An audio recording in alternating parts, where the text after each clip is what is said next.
آلہ و اصحابہ اجمعین اما بعد فاعوذ باللہ من الشیطان الرجیم بسم اللہ الرحمن الرحیم یا ایہا الذین آمنوا ان جاءکم فاسق بنبأ فتبینوا ان تصیبوا قوما بجہالۃ فتصبحوا علی ما فعلتم نادمین صدق اللہ العلی العظیم وصدق رسولہ النبی الکریم۔ انتہائی احترام و عقیدت کے ساتھ حضور سید المرسلین خاتم الانبیاء شفیع المذنبین رحمت للعالمین صلی اللہ تعالی علیہ وآلہ واصحابہ وبارک وسلم کی بارگاہ میں اپنی غلامی کا ثبوت دیں اور جس طریقے سے میں پڑھا ہوں میرے ساتھ مل کر بآواز بلند نذرانے محبت پیش کریں۔ الصلاۃ والسلام علیک یا رسول اللہ، الصلاۃ والسلام علیک یا حبیب اللہ، الصلاۃ والسلام علیک یا نبی اللہ، وعلی آلک واصحابک یا نور اللہ، صلی اللہ تعالی علیہ وسلم۔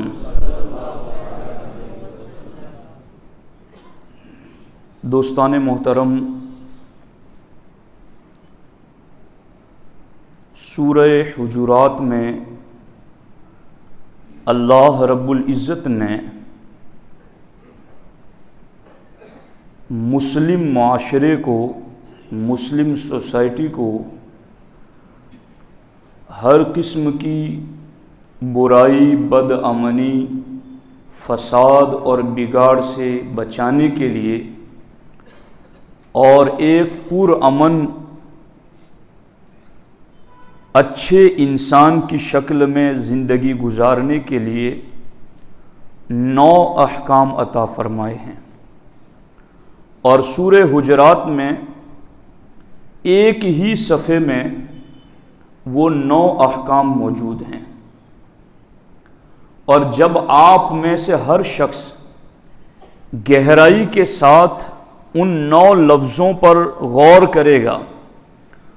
تو اس کا دل بھی مطمئن ہوگا کہ ہاں، ان 9 حکموں پر عمل کرنے کی وجہ سے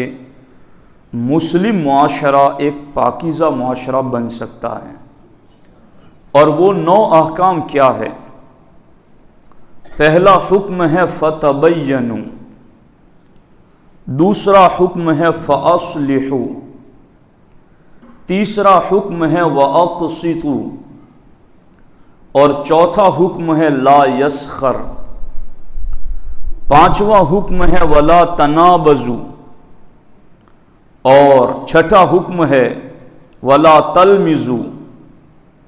ساتواں حکم ہے اجتنبوا کثیرا من الظن، آٹھواں حکم ہے ولا تجسسوا، اور 9واں حکم ہے ولا یغتب۔ یہ کل 9 احکام ہیں۔ کیا ترجمہ ہے ان 9 احکام کا؟ پہلا حکم جو ہے فتبینوا، اس کا معنی ہے تحقیق کر لو، جانچ پرکھ لو۔ دوسرا جو اللہ رب العزت نے قرآن مجید میں فرمایا ہے اس میں ہے فاصلحوا، تو آپس میں صلح کر لو۔ اور تیسرا جو قرآن مجید میں ہے واقسطوا، اور تم انصاف کرو۔ اور آگے قرآن مجید میں جو حکم ہے لا یسخر، مذاق نہ کرو، ٹھٹھا نہ کرو۔ اور آگے قرآن مجید میں وَلَا تَلْمِزُوا أَنفُسَكُمْ، اور آپس میں تانا نہ دو۔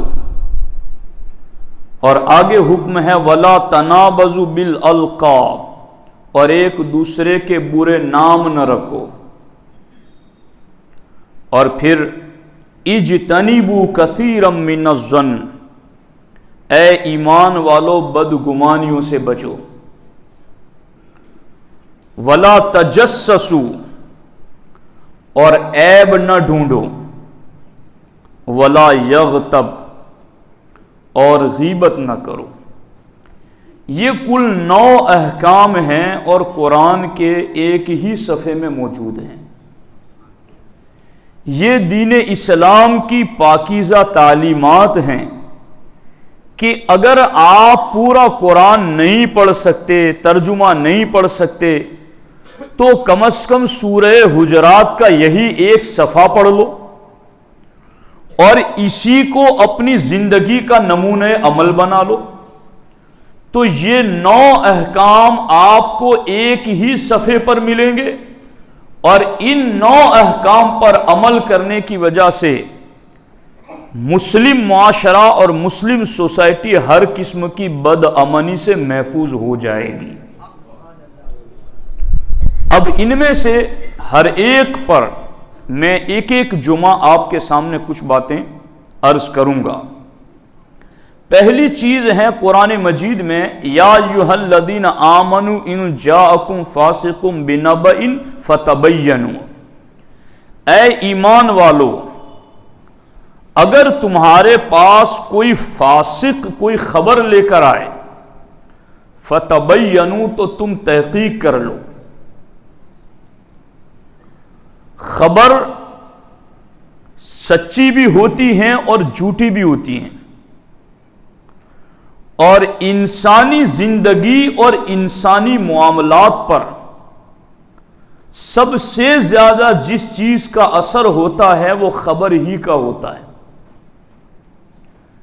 خبریں ہم سے ہیں اور ہم خبروں پر عمل کرتے ہیں۔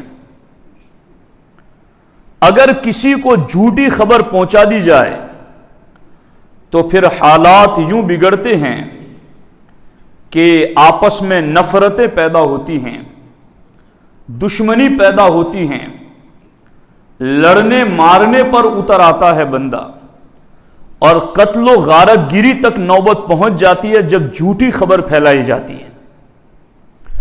اور جب سچی خبر پھیلائی جاتی ہے تو بندہ ایک دوسرے کو مبارکباد پیش کرتا ہے،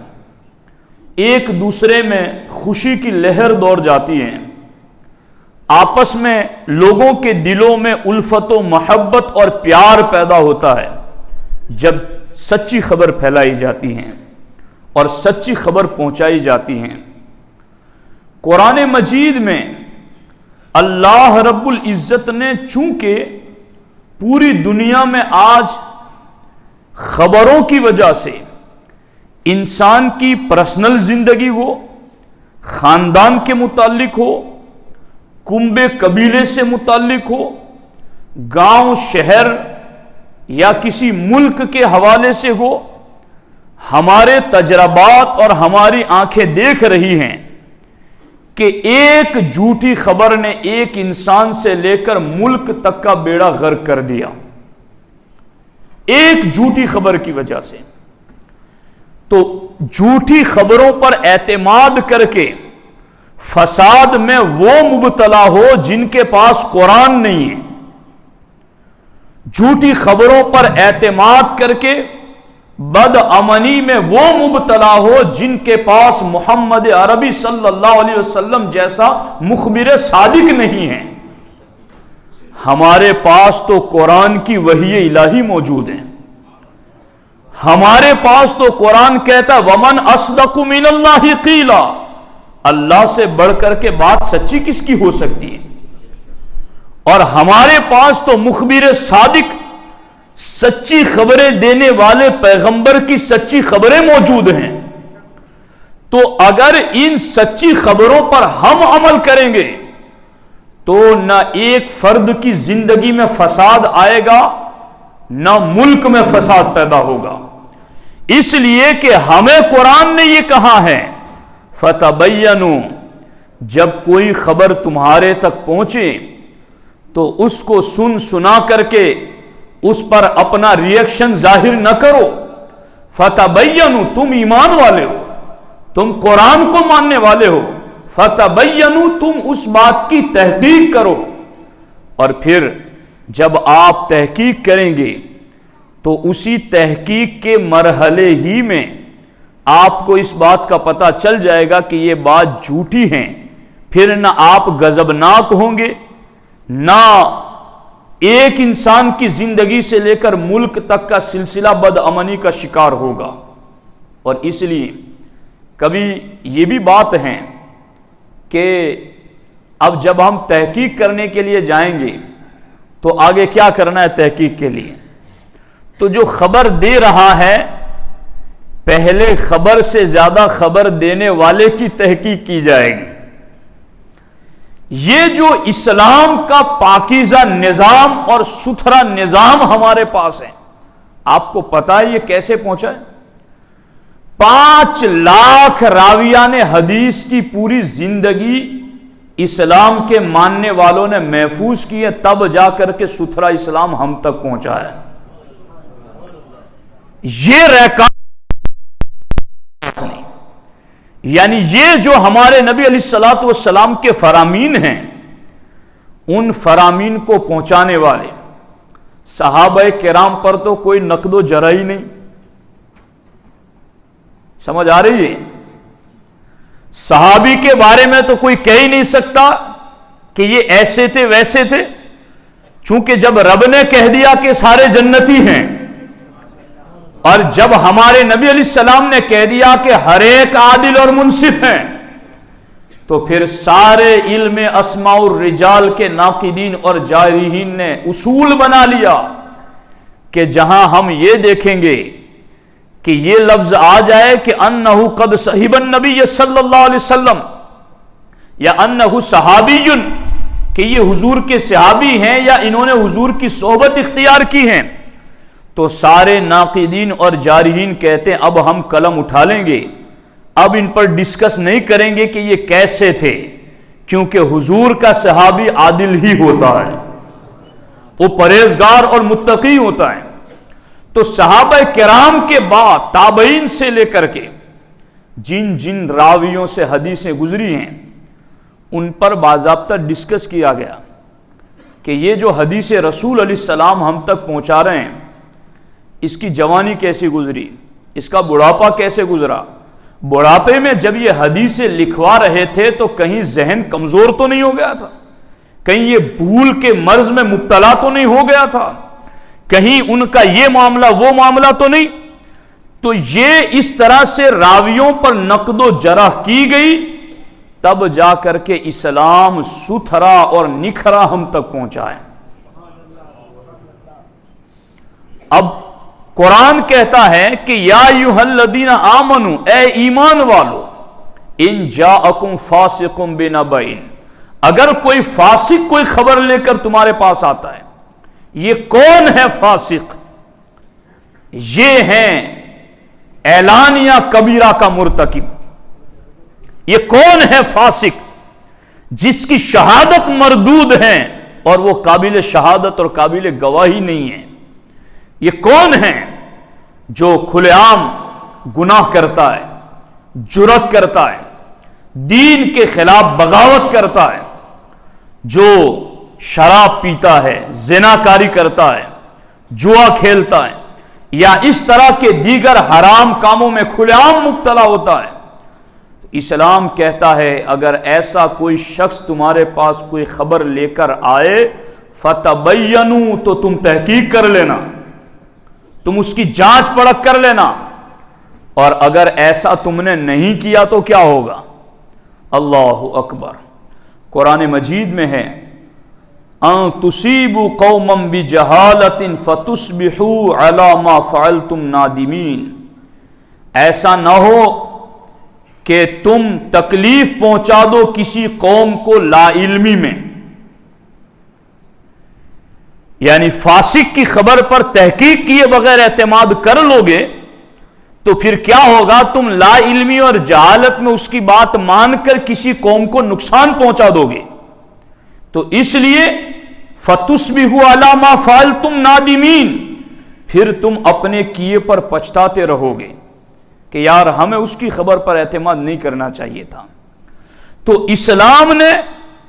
ایک باضابطہ اعلانیہ فسق کی فہرست بنائی، فاسق مولن کون ہے، اور پھر وہ خبر لے کر آئے تو آپ کو اس کی خبر پر اعتماد نہیں کرنا بلکہ تحقیق کرنا ہے۔ اب یہ چیز اس مرحلے میں آ کر کبھی کہتے ہیں نا کہ بھائی کسی کے پرسنل حالات پر غور کرنا اور ڈھونڈنا یہ کیسا ہے، تو یہ اچھا نہیں ہے، لیکن اچھی خبر اور سچی اور جھوٹی خبر کی تحقیق کے لیے باضابطہ خبر لے کر آنے والے کی تحقیق کرنے کا بھی شریعت نے حکم عطا فرمایا ہے کہ وہ جو اب لے کر آ رہا ہے اس کی بھی تحقیق ہو کہ خبر لے کر آنے والا کون ہے، کیونکہ اگر تم اس کی تحقیق نہیں کرو گے اور اس خبر کی بھی تحقیق نہیں کرو گے تو نادانی میں تم کسی پوری قوم کو نقصان پہنچا جاؤ گے اور پھر اس پر پوری زندگی تمہیں شرمندہ ہونا پڑے گا۔ اب یہاں یہ آیت مبارکہ کیوں نازل ہوئی، اس کا صرف مختصر جائز آپ سن لیں گے تو باقی بہت ساری باتیں آپ کی سمجھ میں آ جائے گی۔ دیکھو، ہمارے نبی حضور سید عالم صلی اللہ علیہ وسلم کی اہلیہ محترمہ حضرت سیدہ جویریہ رضی اللہ تعالیٰ عنہ جب اللہ کے رسول علیہ الصلوۃ والسلام کے نکاح میں آ گئیں تو ان کے قبیلے کا ایک وفد ڈیلیگیشن ہمارے نبی علیہ الصلوۃ والسلام کی خدمت میں حاضر آیا، اور اس وفد کے رئیس تھے حارث بن زرار، اور یہ واقعہ خود حضرت حارث بیان کرتے جو بعد میں ایمان لائے۔ وہ کہتے ہیں کہ جب میں حضور علیہ السلام کی خدمت میں حاضر ہوا تو آپ نے مجھے اسلام کی دعوت دی، تو میں نے حضور کے اسلام کی دعوت دینے پر اسلام قبول کر لیا، اور پھر اللہ کے رسول علیہ السلام نے مجھے حکم دیا کہ اب تم مسلمان ہو گئے ہو تو اب تم پر زکوٰۃ فرض ہے، تم زکوٰۃ والا فرض ادا کرو۔ تو حضرت حارث کہتے ہیں کہ میں نے کہا یا رسول اللہ صلی اللہ علیہ وسلم، میں اسلام قبول کر چکا ہوں، میں زکوٰۃ دینے کا وعدہ کرتا ہوں، میری گزارش یہ ہے کہ حضور آپ مجھے اتنی مہلت دے کہ میں واپس اپنے قبیلے میں جاؤں، اور میرے قبیلے کا چونکہ میں سردار ہوں میں انہیں بھی اسلام کی دعوت دوں، اور پھر جتنے مسلمان ہوں گے حضور میں اپنی اور سارے مسلمانوں کی زکوٰۃ نکال کر رکھوں گا، پھر آپ فلاں وقت اپنے کسی صحابی کو بھیج دیں تو میں ان کے ساتھ وہ ساری وصول کی ہوئی زکوٰۃ روانہ کر دوں گا۔ یہ حضرت حارث رضی اللہ تعالیٰ عنہ نے حضور علیہ السلام سے وعدہ کیا۔ ہمارے آقا علیہ السلام نے فرمایا تمہیں اس کی اجازت ہے۔ وہ اپنے قبیلے میں آئے اور وہاں انہوں نے اسلام کی دعوت دی، جس پر ایک بڑی تعداد کلمہ پڑھ کے مسلمان ہو گئی، اور پھر انہوں نے فریضہ زکوٰۃ کے حوالے سے بھی حضور کا حکم سنایا،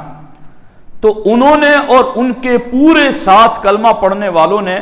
زکوٰۃ کی رقم نکالی، اکٹھا کی، اور اب حضور علیہ الصلوۃ والسلام نے یہاں سے حضرت ولید بن عقبہ رضی اللہ تعالیٰ عنہ کو زکوٰۃ وصول کرنے کے لیے بنی مستلق کی طرف روانہ کیا، جہاں حضرت حارث رہتے تھے، اور حضرت جویریہ بھی اسی قبیلے کی تھی رضی اللہ تعالیٰ عنہ۔ تو حضرت ولید بن عقبہ رضی اللہ تعالیٰ عنہ چونکہ اسلام لانے سے پہلے ان کا بنی مستلق کے ساتھ دشمنی کا تعلق تھا، اور حضرت ولید رضی اللہ تعالیٰ عنہ نے بنی مستلق کے ایک بندے کو قتل کیا ہوا تھا۔ اب انہی کو حضور نے اسی قوم میں زکوٰۃ کا مال وصول کرنے کے لیے بھیجا، تو حضرت ولید بن عقبہ رضی اللہ تعالیٰ عنہ منع نہ کر سکے، حضور کا حکم تھا، چل پڑے۔ کئی دنوں کے سفر کے بعد جب بنی مستلق میں پہنچے تو بنی مستلق والوں نے دور سے انہیں دیکھا کہ ولید بن عقبہ آ رہے اور حضور کا پیغام لے کر آ رہے ہیں، تو بنی مستلق کے لوگ ان کے استقبال کے لیے باہر آئے۔ اب ادھر ولید بن عقبہ رضی اللہ تعالیٰ عنہ نے دیکھا کہ یہ لوگ تو پورے میری طرف آ رہے ہیں، انہیں ایسا لگا کہ یہ پرانی دشمنی میں انتقام لینے اور مجھے قتل کرنے آ رہے ہیں، تو وہیں سے وہ واپس پلٹ گئے اور حضور علیہ الصلوۃ والسلام کی بارگاہ میں جا کر انہوں نے خبر دی کہ یا رسول اللہ صلی اللہ علیہ وسلم، مجھے ایسا لگا کہ وہ مجھے قتل کرنے آ رہے تھے، تو اس لیے ان کا زکوٰۃ دینے کا بھی کوئی ارادہ نہیں لگتا ہے، تو میں واپس چلا آیا ہوں۔ ہمارے آقا حضور سید عالم صلی اللہ علیہ وسلم کو جب یہ خبر پہنچی تو صحابہ کرام میں بڑی ناراضگی پھیل گئی کہ یہ کیسے ہو سکتا کہ ہم سے وعدہ کر کے گئے اور اب انہوں نے ایک صحابی کو قتل کرنے کا منصوبہ بنایا۔ تو صحابہ کرام میں سے ہر کوئی یہ چاہتا تھا حضور ہم ان کے خلاف جہاد کریں گے اور ہمیں آپ رخصت کریں۔ ہمارے آقا علیہ السلام نے سب کو منع کیا اور کہا اتنی جلدی مت کرو، التأنی من اللہ والتعجیل من الشیطان۔ اللہ کے رسول علیہ السلام نے فرمایا سنجیدگی سے فیصلہ کرنا یہ اللہ کی توفیق سے ہے اور جلد بازی کا فیصلہ شیطانی وسوسوں سے ہے، تو جلد بازی نہ کی جائے۔ سرکار دو عالم صلی اللہ علیہ وسلم نے حضرت خالد ابن ولید رضی اللہ تعالیٰ عنہ کو بلایا اور ایک مختصر قافلہ بھی ان کے ساتھ کیا اور کہا خالد تم جانا لیکن پہلے معاملے کی تحقیق کرنا، حملہ نہ کرنا۔ حضرت خالد ابن ولید رضی اللہ تعالیٰ عنہ سفر کرتے ہوئے پہنچے، جب بنی مستلق کے قریب پہنچے تو رات ہو گئی۔ حضرت خالد بن ولید رضی اللہ تعالیٰ عنہ نے قبیلے بنی مستلق سے باہر کھیت میں رک گئے پورے قافلے کے ساتھ، اور رات کو آپ نے اپنے چند ساتھیوں کو خبر گیری کے لیے قبیلے بنی مستلق میں بھیجا، جو اجنبی بن کر گھوم پھر کر گاؤں میں خبر لے کر آئیں کہ وہ کیا کر رہے ہیں۔ گئے تو دیکھا کہ وہاں تو اذانیں ہو رہی ہیں، وہاں تو گھروں سے نکل کر لوگ تیزی سے دوڑ کر نماز کے لیے جا رہے ہیں، تو سارا پاکیزہ ماحول ہے۔ حضرت خالد بن ولید رضی اللہ تعالیٰ عنہ کو جا کر خبر دی گئی، تو حضرت خالد بن ولید رضی اللہ تعالیٰ عنہ صبح پھر ان خبر دینے والے ساتھیوں کو لے کر قوم میں پہنچے حضرت حارث کے گھر۔ تو حضرت حارث نے کہا میں تو خود حضور کی بارگاہ میں یہ مال پہنچانے کے لیے آنے والا تھا، یہ دیکھو میں نے سارا اکٹھا کر کے رکھا ہے۔ اور پھر حضرت خالد ابن ولید نے وہ ساری باتیں حضرت ولید بن عقبہ رضی اللہ تعالیٰ عنہ والی انہیں بتائی۔ انہوں نے کہا ہم انہیں مارنے کے ارادے سے نہیں، حضور کا قاصد سمجھ کر استقبال کے لیے نکلے تھے۔ اب حضرت خالد ابن ولید وہ پورا مال وصول کر کے جب مدینہ پہنچے، ابھی حضور کو بتا ہی رہے تھے کہ قرآن میں یہ آیتیں نازل ہو گئی۔ اس سے کوئی یہ نہ سمجھیں کہ حضرت ولید بن عقبہ رضی اللہ تعالیٰ عنہ معاذ اللہ فاسق، نہیں، چونکہ انہوں نے کوئی فسق کیا ہی نہیں ہے، انہوں نے اپنے گمان میں جو سمجھا وہ حضور کی خدمت میں عرض کیا، مگر ان کے اس واقعے پر اللہ نے قیامت تک ایمان والوں کو ایک قانون عطا فرما دیا کہ اے ایمان والو، اب تمہارے پاس کوئی فاسق کوئی خبر لے کر کے آئے فتبینوا، تو تم تحقیق کر لینا۔ تو میں یہ سمجھتا ہوں کہ یہ ساس بہو کے جھگڑے ہوں، میاں بیوی کے جھگڑے ہوں، پڑوسیوں کے جھگڑے ہوں، یا کھیت کھلیان والوں کے جھگڑے ہوں، یا ہماری زندگی سے جڑے ہوئے بہت سارے معاملات ہوں، ان کے اندر بڑا فساد بغیر تحقیق باتوں کو سن کر اس پر عمل کرنے کی وجہ سے ہوتا ہے۔ تو اس فساد میں وہ پڑے جن کے پاس قرآن جیسی وحی الہی نہیں ہے، اس فساد میں وہ پڑے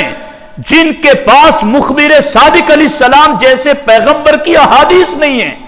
جب ہمارے پاس ایسا پاکیزہ دین ہے تو پھر ہم کیوں ان فسادوں میں پڑیں؟ ہم ایمان والے ہیں تو قرآن ہمیں کہتا ہے تمہارے ایمان کا تقاضا یہ ہے کہ جب کوئی فاسق خبر لے کر آئے تو تحقیق کر لو، تحقیق کر لو گے تو تم شرمندگی سے محفوظ ہو جاؤ گے، تم غلط فیصلہ کرنے سے محفوظ ہو جاؤ گے۔ اور یہاں یہ بات بھی میں بتا دوں آپ کو کہ ہر گاؤں میں کچھ بڑے لوگ ہوتے ہیں کہ کسی بھی معاملے میں لوگ انہیں فیصلہ کرنے کے لیے بلاتے ہیں کہ آپ ہمارا یہ مسئلہ حل کر دیں۔ ہمارے نبی علیہ السلام کی سیرت سے ہمیں یہ بھی سبق ملا سرکار دو عالم صلی اللہ علیہ وسلم نے صرف ولید بن عقبہ کی بات سن کر حملے کا حکم نہیں دیا، سرکار نے فرمایا ان کی بات سنی اور خالد بن ولید سے کہا جاؤ جا کر پہلے تحقیق کرو۔ تو فیصلہ اس وقت صحیح نتیجے پر پہنچتا ہے جب بات دونوں طرف کی سنی جائے۔ یہ بھی اس واقعے سے ہمیں نصیحت ملتی ہے۔ تو فتبینوا، پہلا حکم قرآن کا یہ ہے کہ معاشرے کو فسادات سے بچانا ہے، فتبینوا تو بات کی تحقیق کر لیا کرو۔ انشاءاللہ واصلحوا واقسطوا پر گفتگو ہم آئندہ کریں گے۔ اللہ تعالیٰ عمل کی توفیق عطا فرمائے۔ ایک اعلان ہے کہ ہمارے